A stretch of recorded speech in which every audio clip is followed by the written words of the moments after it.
What up? It's your boy Bishop B3 double OKX Books, and I'm right here at the studio today for fun time with Bishop Books. As you know, it's a usual one, and I'm here again with my brother akposeye origbe. I'm gonna clap for myself. Now everyone, it's been a while, man. All right, so how's it been? And it's has been like past 2 or 3 weeks of Afrobeat. Can I say crisis or I can't say crisis. So much dramas. You understand? So from the demise of FIFA and all those stuff. So now there was a disturbing tweet yesterday that was going around on social media about Davido's first post after the demise of FIFA is way trendy than More Love, Less Ego album from Whiskey. Okay, before I give my opinion, I might have to drink something a bit because the topic hot. Okay, see, you know my take on this Davido's demise of his child. Yeah.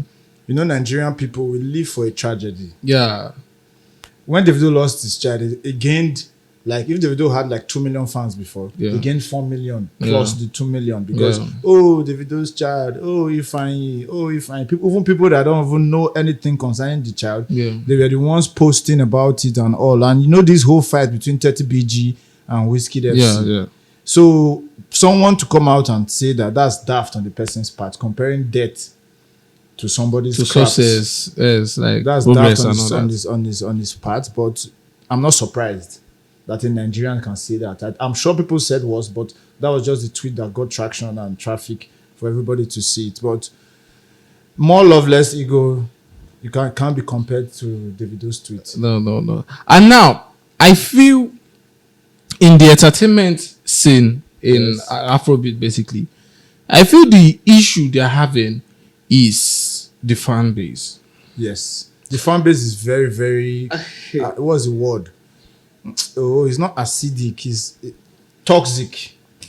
The fan base is very it's toxic. Like a time bomb. Yes, it's very toxic. And I don't wish this kind of fans on anybody upcoming because the fans actually will spoil your craft. It's just because right now them Davido and them Whiskey and them Burna Boy and the likes, they're already so blown that the fan base is just like an added energy that they need. It's the fan base that creates the enmity between the three of them.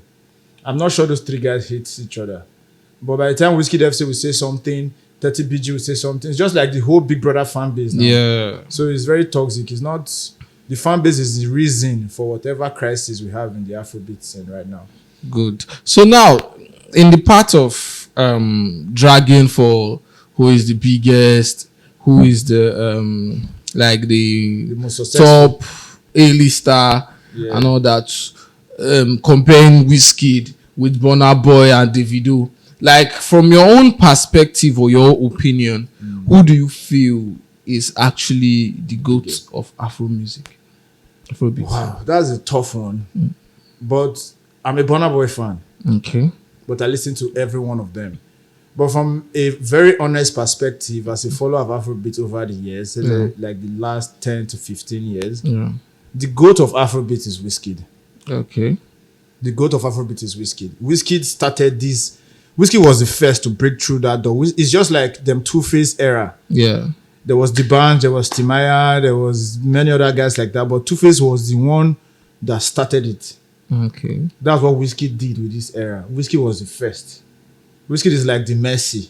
Okay. Whiskey is like the Messi. Burna Boy is doing his thing. Burna Boy can be said to be the most successful one out of all of them. I mean, with the Grammy Awards and the nominations, the shows, and everything. But when it comes to Afrobeat, I think it was Drake or someone that said, when you want to do something in Africa, Whiskey is your go-to guy. Yeah. So Whiskey, for me, is the GOAT of Afrobeat. Okay, now, talking about the part of nomination, like there's been some posts on Twitter as well flying around when the list of the nominees for what's it called, Grammy came out, and they saw that the only nominated Afrobeat artist here in Nigeria was Burna Boy.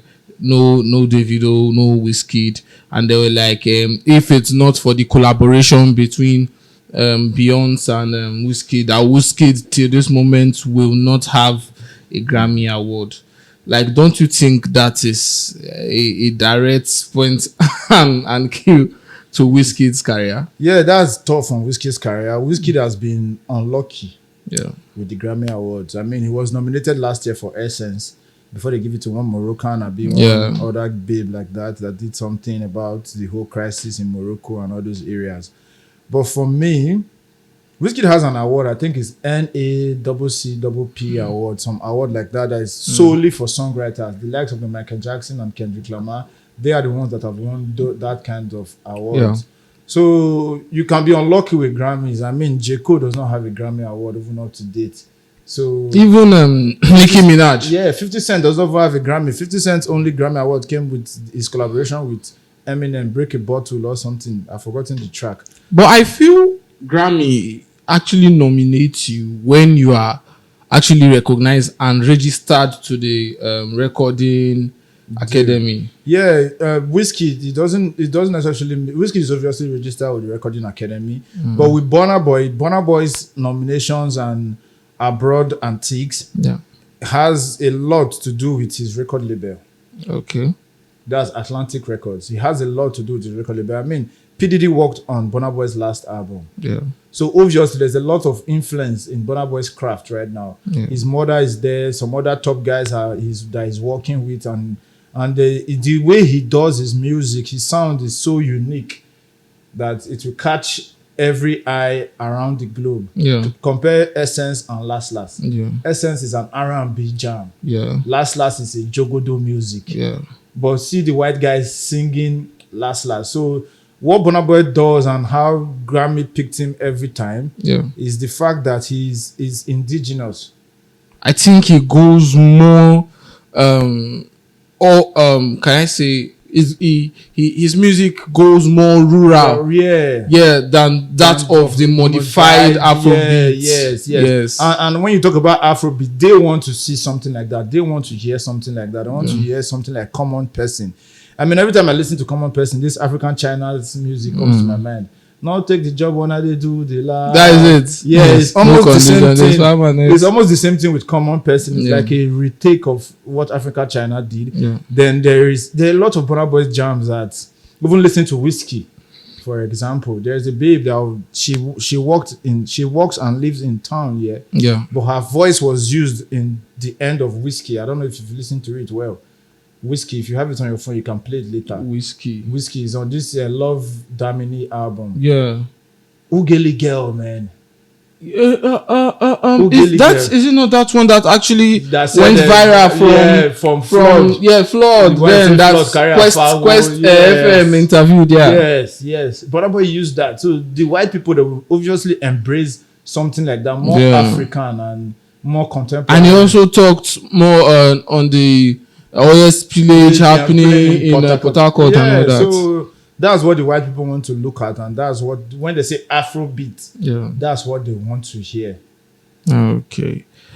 All right. So now, thinking about Afrobeat in general. Like when Wizkid featured Thames for Essence, and when he's dropping more Love Less Ego featured Ira Star, and they were like, there's no way Thames is going to there's no way Ira Star will beat Thames.